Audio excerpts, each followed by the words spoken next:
What's going on, everyone? Welcome back to a new video. My name is of course Paul, and this has been a weird day. Such a weird day. One day I'll explain this story that's happened tonight. I can't explain it right now, as I don't know what's going to go on in the future with this story. It could develop, I don't know, but I'm sure I'll bring it to you someday soon. Believe me, I'll bring it to you. Such a weird Monday. So strange. It's got to be a full moon tonight. It's got to be. It's just got to be. So weird. But guys, speaking of weird stuff that's gone on, I want to talk tonight about something that happened in 2008. So as you can tell from this theme now, this week will be story time. And that's what this week's going to be, story time. So I hope you're ready. I'm on the late shift. It's getting dark. It's absolutely lashing it down as per normal. It's what it seems to be when we start coming up to the winter time now. Let's talk about what happened with my Renault Clio and why I kept it so long, the drama that unfolded behind it. So basically what happened was, after the Fiesta got wrote off, the finance got paid off, and I had no money at all to put down.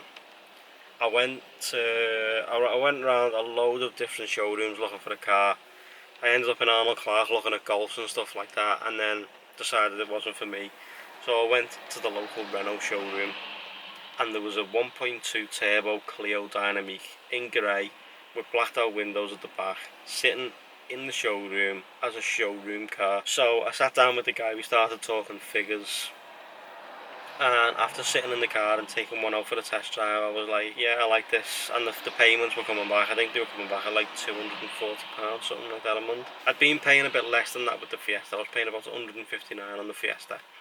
So it had gone up, but however, when I went to Ford to look at another Fiesta, this is where Ford's deal went wrong for me. For the same car again, to go for another Fiesta but newer, it was going to cost me £240, and I was like, I'm not paying £90 more for a car I've just had for £150. So I went with the Renault.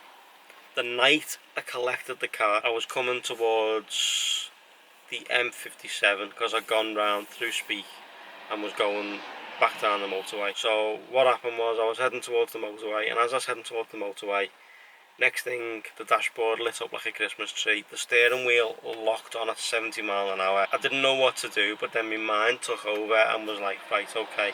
I pushed the stop, it had a keyless entry with stop start. I pushed the stop start button dead hard, and the next thing, the steering wheel snapped. And as it snapped, I managed to gain control with one hand, get my other hand onto it, 10 to 2, and I moved it over to the hard shoulder. But then it felt like I was moving a car without power steering. So the car came with 3 years AA cover. So I phoned the AA straight away, and they said to me, it's a bit dangerous for us to come out because you're actually on the expressway. Is there any way of you being able to move it?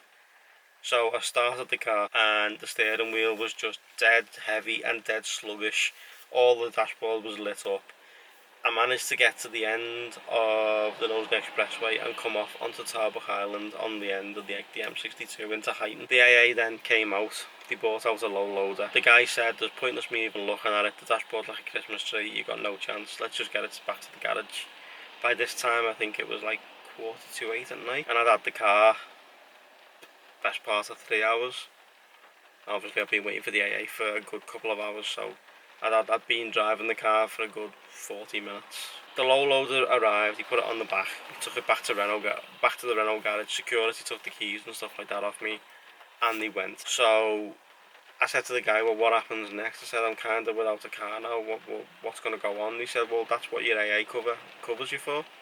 So what we'll do is, we'll take you to a hire car company, which will be Enterprise, and we'll get you a hire car. I said, right, okay. And then next thing he told me, oh no, actually Renault don't use Enterprise, they actually use Avis. So I've got to take you to an Avis rental car place. And I was like, but it's 8 o'clock at night, where are we going to find one? And he was like, the airport. I was like, alright, okay. So we went down to Liverpool Airport. The guy spoke to the girl on the desk, and she said, let me get you sorted out, let me get you back in a car, back on the road, and get you moving again. I said, right, okay, that's fine. So they just had a delivery of a brand new Vauxhall Vectra SRI. So they gave me the keys, they sent me on my way, they told me where the parking lot was, where it was in, and it was a nightmare trying to find it. In the end, it took about 20 minutes. I found the car. By this time, it was near enough 9 o'clock. So I left Enterprise and I headed straight home with this brand new Vauxhall Vectra SRI. 6 weeks later, I get a phone call from Renault. Your car's ready to be collected. So I had to take, this is the way they worked, I had to take the rental car back to Avis at the airport. That's where I picked it up from, because it was brand new, they wanted it back. Took it back to the airport, and then someone had to bring me back in the rental car to Renault. Mind boggles, but I got back to the Renault garage, and the girl on the desk was dead nice about it, and she went, I shouldn't show you this, but she went, and I think I need to. She went, I've got a piece of paper covering because I need you to sign the bottom, but what I'm going to do is I'm going to raise the piece of paper up so you can see what's being cost on this car right now to be repaired. This is without labour. And I said, right, okay. She moved the piece of paper back, and she went, oh, sorry about that, did you have a look? I went, yeah. And she went, right, okay. It cost £6,500 to repair the car. That was after its first night being on the road. The whole electrical unit and the whole power steering unit, everything had to be replaced in the car at the very front. All the electrics and everything had to be replaced. Now, I was obviously a bit naive at the time and didn't know nothing about cancelling a car and just refusing it, basically. So I actually took the car back, and then that started a series of issues after issues. In total, over the 3 years of ownership, the AA came out to that car 52 times, and every single time it went on the back of a low loader and went straight back. They never ever came out and had an issue for it.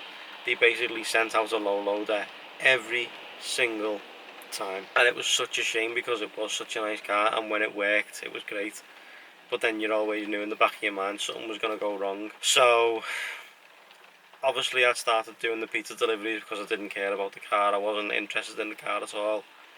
So I started doing the pizza deliveries, and then what happened after that was I went and bought the Astra. I had a bit of money behind me, and I went and got myself an Astra, and I was quite happy with that. That car got took on the back of a low loader 52 times to the Renault garage. I was too naive at the time. Obviously now I know differently. If anything like that ever happened again, I'd refuse the car. I'd be like, nope, keep your car, see you later, and walk away. That was just off the first night alone. Now, I hope you enjoyed this story, guys. Obviously it's a bit of a weird one, and it definitely sparked a series of incidents with that car, which should never have ever have happened, but unfortunately they did. You know, there's one of those things, and obviously you live and you learn. So you have to learn from your mistakes, which is definitely what I've done now. I've learned from my mistakes. I'd know right away to refuse the car and go, no, it's not for me.